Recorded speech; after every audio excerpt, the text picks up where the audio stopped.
Hivi Zuchu kasha kuimba na Diamond? Zuchu kashaimba ngoma nyingi sana na Diamond. Zaidi ya ngoma 3. Kashuka au? Hajawahi kushuka. Ila nachoweza kusema unapofanya collab umeweka ushirikiano. Ushirikiano ni upendo. Kwa mfano kama mimi binafsi sikuwahi kufikiria kwamba naweza kuimba na Diamond. Tulikuwa tumetofautiana vitu mbalimbali. Diamond msanii mkubwa sana.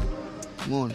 Lakini ametoa moyo wake akasema akamchukua msanii Jay Melody ambaye Jay Melody ndo anakuja na akasema niimbe na wewe. Anawezaje kumshusha mtu ambaye yuko chini yake? Yaani sijaelewa hapo. Diamond yuko juu.